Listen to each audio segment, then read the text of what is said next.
Et salut tout le monde, c'est Ligorexin et on se retrouve aujourd'hui pour parler de la navette de commandement de Kylo Ren.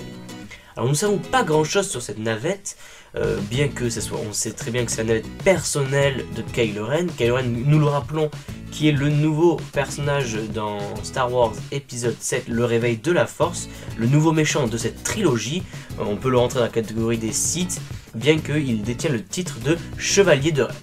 Bon, revenons sur ce vaisseau. Nous savons donc que ce vaisseau rentre dans la classe de navette Upsilon et permet à Kylo Ren de se déplacer à travers les différentes planètes.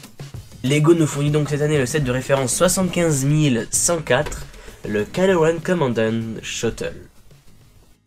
Alors pour la face avant de la boîte, nous retrouvons un inventaire des figurines que nous allons retrouver dans le set. Ensuite nous avons une mise en scène du vaisseau. Et puis enfin, nous avons la bannière 2015-2016 de Lego Star Wars. Pour la face arrière, nous retrouvons toutes les fonctionnalités de ce set, avec les trappes qui peuvent s'ouvrir, le lance-missile. Pour la suite, un plan sous forme d'hologramme du vaisseau. Ensuite, nous avons un inventaire des armes et des munitions que nous retrouverons dans le set. Pour conclure, nous avons une autre mise en scène du vaisseau.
Alors voici le set construit. Avant de se rapprocher pour voir les détails, je tenais à vous présenter le système de déploiement des ailes.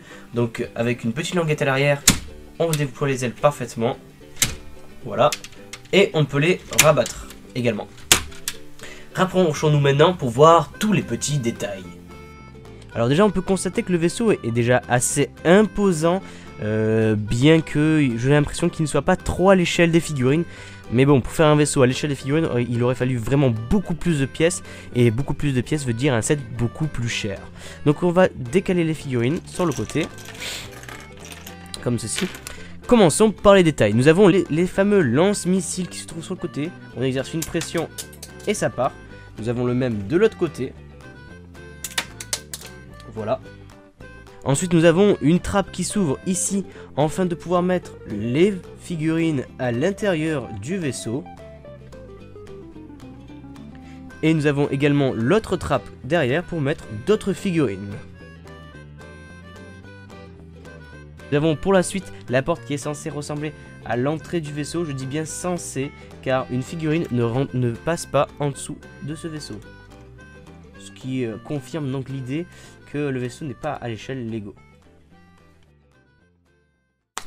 Alors, côté figurines, nous avons tout d'abord deux soldats gunners que nous pouvons retrouver dans le Battle Pack qui est sorti en janvier 2016. Nous avons pour la suite la figurine d'une officier du premier ordre, donc qui est très bien réussie avec une superbe sérigraphie. Nous avons ensuite un commandant Stormtrooper avec sa petite épaulette qui est fort sympathique et détient une tête de clone, donc ça je trouve ça un peu dommage. Nous avons après la figurine exclusive du Général Hux qui est vraiment superbe, avec également une très belle sérigraphie, le noir rend vraiment bien. Et pour conclure, nous avons la figurine maîtresse de ce set, qui est la figurine de Kylo Ren, qui est une très belle pièce équipée de son sabre laser, bien entendu, son fameux sabre laser mythique avec sa garde laser. On peut ensuite lui enlever sa capuche pour le remplacer par un casque qui me paraît un peu gros, mais si on aurait voulu faire un casque plus petit, ça aurait été pas possible. Donc pour moi, cette figurine fait partie des plus belles figurines de ce set. Alors voilà, la vidéo touche à sa fin. Je te remercie d'avoir regardé cette vidéo jusqu'au bout. Je t'invite maintenant à liker la vidéo pour m'encourager, à partager et à laisser un commentaire pour donner ton avis. Et surtout, restez comme vous êtes, car vous êtes super. Allez, bye tout le monde.